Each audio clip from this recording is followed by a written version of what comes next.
He is Matt Walsh, actor, comedian, director, writer, really a very, very funny guy, and he'll prove that coming up here. The series finale of Veep airs this Sunday on HBO. Is that why you're joining us to talk about this series finale? It's the victory lap I'm taking of a great show. But it's ending. It's not like Curb Your Enthusiasm where there's a chance it could come back. This is it. Yeah, the TV show has ended. I think there's like a rumor we might come back and do like a movie or something, or you know. But there's nothing planned at all. It is our final season. Well, who's the one that's spreading the rumor aside from you? I think we're all sort of rooting for it because we all still get along and would love to do something. So I've heard it from Dave, our head writer. He's like, yeah, maybe. But HBO's not offered us a movie. No. How long does the rehearsal take? The seasons take, oh God, that's a good question. I don't know, months at a time. The writers will break story for a couple months, and then we'll come in the third month probably, and then we'll get 2 or 3 scripts, and then every script that gets read, we sort of rehearse the things that aren't working, and then the season is up and running. And then usually by mid-season, the wheels fall off the cart, and we're chasing it for the rest of the year. But the timing is so important on Veep. Yeah. And so to get that down, but you have to have familiarity with everybody and understand sort of their cadence there. But that's what I'm curious about. Oh, okay. You know, when you're trying to shoot a scene. Yeah, we own the character. So you never memorize your lines on Veep because you know in the morning they're going to give you a brand new version of the scene. So you sort of familiarize yourself with the beats. Unless you have a giant monologue, then you really get it right. But you just sort of go, okay, and then you know when you walk in, you're going to get a brand new scene. And then we'll rehearse without camera. We'll just kind of rehearse the beats and figure out the choreography and the sort of ways to make it funnier or find props that make it funnier. And then even pitch bits to add to the script. And then we'll rehearse with camera because camera is like the missing magic because they know a lot of times you focus on the guy who's not on camera for the punchline. You know what I mean? Or the insult is on him, even though he's saying it, the camera's on you. So they're a big part of the dance. And then once we have camera figured out, then we'll get in and start rehearsing and shooting. But it's such rapid fire that you can't be offended by anything because you move on so quickly to the next line. And everybody gets it. Nobody avoids being like just shredded verbally. Just the most. And it's the best written show on TV. Yeah, I've been called a sad egg, a gay Irish fireman. Both true. Both true. Yeah. But we were not a gay egg though. Oh, you're not. Not a gay egg, gay Irish fireman. The other, I love when I look at your bio. This is the one thing that stood out, and it's going to surprise you. While in high school, he played on the football team as a backup tight end. Like you couldn't even lie that you started in high school, Matt. You're a backup tight end. I started on the special teams. Okay. Kickoffs. You were a solid backup special team contributor, and I was a backup linebacker as well. But like most people lie a little bit on their resume. No. You're proud that you were a backup tight end? Good God. I may have put that in there because I thought it was funny, and it's probably just held on. Oh, it is. That's true. Funny. That is true. Now, you played a lot of different characters. The doctor in the Hangover, right? Dr. Walsh, I think. You were in Elf. Yeah. Ted. Yeah. Played a rental car boss. Yeah.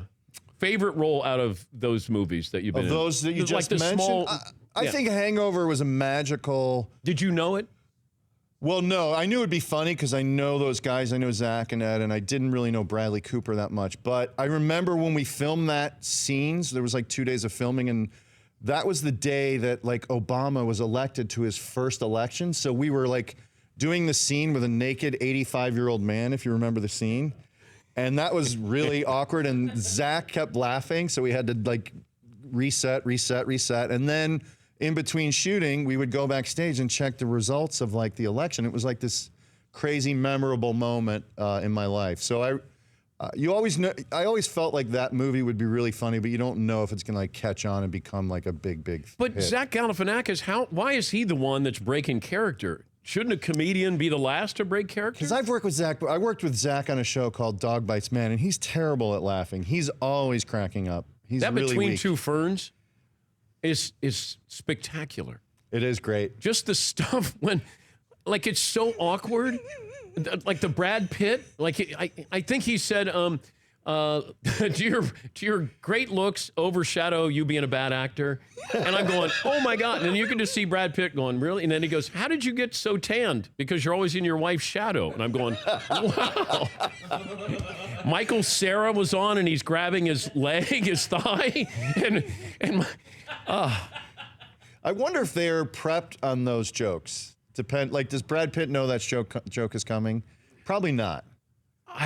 Unless you say, hey, I want to come in. Jennifer Aniston came in, and Zach Galifianakis he wanted to talk to Tila Tequila, that reality star, and Jen comes in as the secondary guest, and then she finally goes, are you going to talk to me? And he's like, he wanted to talk to Tila Tequila instead of Jennifer Aniston. Aren't you glad I'm talking about Zach Galifianakis while you're on the show, Matt? It's diverting attention. I'm trying to take away the pressure of you being really I'm funny. a second banana. I've always been a second banana. It's okay. Fritzy did stand-up comedy 5 times.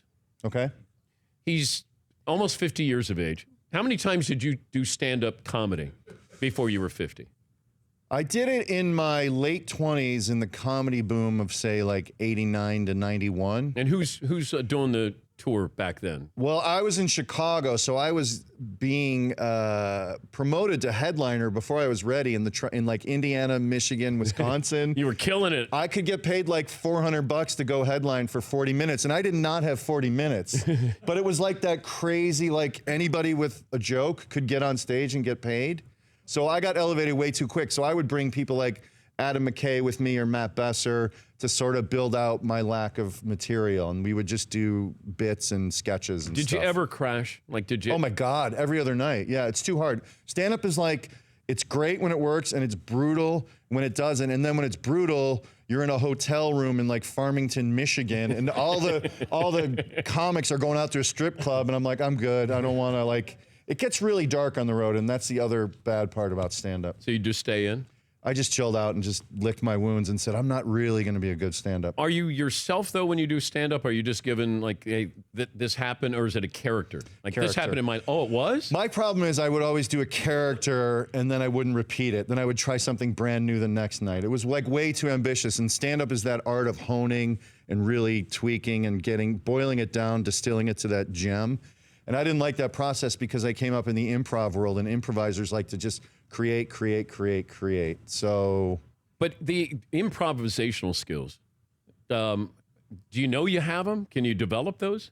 Yeah, you can develop improv skills because you're basically writing on your feet and learning to make choices that sustain a comic moment, basically is what you're learning. And you're learning to listen. That's the other skill that you really, when you're a good improviser, you get better at listening. Matt lives in an exclusive area in Los Angeles with a lot of famous people. Your most famous neighbor is? Currently, Meghan Trainor and Melissa McCarthy, I guess. But she's like half a block away. Yeah. Okay. Not neighbor. And do you socialize? A little bit, yeah. I do. Around Christmas, I'll break. This is so corny. I'll bake like 50 loaves of soda bread, Irish soda bread, grandma's recipe, and I'll deliver them to my neighbors. And I'll take the kids with me with the wagon, and we'll give the neighbors a loaf of soda bread. So that's about as much like socializing, unless I'm invited. Like I won't show up uninvited to any of their houses. But have you been invited? Yeah, I've been to Melissa's a couple times, and I've been to Megan's a couple times. Okay. I know her brothers. For example, I know Megan's brothers better than I know her. Okay. But you go there and then say hey, and we're neighbors. Yeah, it's pretty friendly, but it's not like a regular thing. But not like a kegger or anything like that. No keggers. There's usually an annual like Christmas party that Melissa will have. That's fun. Yeah. I like it. I have one offer. If you want to do comedy at Upright Citizens Brigade in New York, I can hook you up at a club. You can have your own night. That's pretty awesome. You can have your own night. Fritzy, yes or no? I mean it. Matt and Walsh. we have a venue downtown in like the Village, which is perfect for like more of a solo night called Subculture downstairs. I can make that happen. That's very awesome. That's very willing generous. to program a night for you. Big time comedian, star of Veep, and he's offering you an opportunity. Upright Citizens Brigade. Program an evening. You could be the headliner. You bring 2 openers. That's pretty cool. That's something I would do. Who wouldn't want to do that with Matt Walsh? I was waiting Let's make for this that. I won't be there. I'll be in LA, but definitely make this happen. Is that a yes, Todd? Yeah, I would do that. No. Oh my God. Oh my God. Said yes. That's a very. It was a that's lukewarm yes. That's really a was no. no, that's just my nerve because that's my nerves talking. Okay. We can do it. You can advance it. You know, we can do it in a couple months so you don't have to feel like, oh, I got to get it ready now. All right. Done? It doesn't matter. No? Well, he's done a couple of them, and he went to Caroline's. That's a and big he was name. at the Comedy Store. Yep. So he's been in 2 of the legendary places. And I just said, you know, do you want to do it anymore? And then he bombed a couple of times, and then he got down on his luck a little bit. And I said, no, this sort of like, remember Behind the Music, where you'd say, oh, they came upon the scene like a meteor, and then you have you crash, and then this was the comeback. And then we realized there was no comeback, so we were going to have a just go away tour. What do you think of that? Where I think that's a great gimmick. so the just go I think away. a final tour is a great. Just keep doing final tours wherever you go. But it does seem the low of it not working out on stage is a lot lower than the high you get from hitting a couple of good ones and making everybody laugh. You know what's a hysterically. good option? Quitting. I didn't quit. I said I didn't gave up. I didn't have a specific date in mind just to do it again. But I didn't say I would never do it again. And that's very flattering and very generous of Matt to have me try to continue doing that. God, you're driving everybody crazy here. Everybody's got their head in their hands right now, going, "Are you kidding me?" All right, forget it. All right, the best line that your character has ever delivered on Veep. If I said that's this such a line, tough question. this line would sum up my character. Okay, one that comes to mind is Selena. I'm talking to the press about something, and she comes in, misunderstands that I've broken a story about a kid with AIDS, okay? So her perception of my conversation is like, you told him about the kid with AIDS. So we leave the room, we're outside the office, and she says to Mike, Mike, where did the AIDS come from? And Mike goes, I think some guy effed a monkey. Wow. That's a good line, asked, right? I should have done some homework before I asked that. So I am funny, right? You're killing it. You are, and you're killing me too at the same time there. Wow. And I think That's sometimes a perfect Veep line. Yeah. and it goes by so quickly Yes. though too. Yes. But we were talking about Julia Louis-Dreyfus, and she was Elaine on Seinfeld, where you're a character. Now she's running, and now it's focused on her. Yeah. But that comedic timing that she has, I think it was underrated on Seinfeld. But now I think America realizes just how brilliant she was as Elaine on this character. She's sort of like it's so cheesy, but she's like Lucille Ball. Like, she's just the dominant comedic force. Like, she just is amazing, and tremendous work ethic, obviously, and also like perfectionist in the best way. Like, wants to get it right, and a joy to work with. Like, she's really funny. spectacular. Yeah. What was your role in Ted? Ted was the rental car agency boss where like Warburton and Wahlberg worked, and I was just like a dull boss. I love that movie. Yeah. You don't remember me. I was trying to think. The only thing I can Tom think of. Skerritt obsession. I think. I had the Tom Skerritt obsession. Now does it remember? Yeah. The only thing I remember is the checkout line with or the lotion scene with Ted. I don't remember that scene. What's the scene? I don't remember it, honestly. I swear to God. Can you describe it? No. No? Okay. No. Moving on. I should wait, but Okay. And that made $500 million, didn't it? Yeah, I bet it did. Yeah. Yeah. And you got back end, right? No. Like Robert Downey Jr. with Avengers. You No. got back end. No that's points. No. No piece. Maybe a day rate. So Fritzy, the offer is going to stand until the top of the hour, and then the offer it's No gone. pressure there. Then it's gone. Okay. I think he accepted, but we'll revisit, I guess. The last episode of Veep before they make it into a movie is going to be this Sunday. Fritzy, you have it at 10:50 Eastern. Yes, it is actually 10:50 Eastern. Did you know time, that? the finale. You're at 10:50 Eastern on Sunday night? That's weird. I don't know why. I didn't know that. Special finale edition. That's Is there Game of Thrones? Yeah, Game of Thrones. They want to pair the two. But they usually start on the hour and just fill it with like promos for the next show. Yeah, like 10:50? Yeah. Okay. And our show is actually, maybe because of that our final episode is going to be 40 plus minutes, I think. Yeah. So maybe It's great to see you. Yeah. Congrats. Thank you for having me. Yeah. Yeah. And we'll see if Fritzy will take you up on the offer, the Upright Citizens Brigade. Maybe a ping pong rematch with Nice. McLovin. Oh, that was great. That was a you battle. guys were really good. Maybe do it again in I the haven't break. played in so long, so that's my only excuse. Yeah. Yeah. But funny, right? Was I funny at ping pong? No.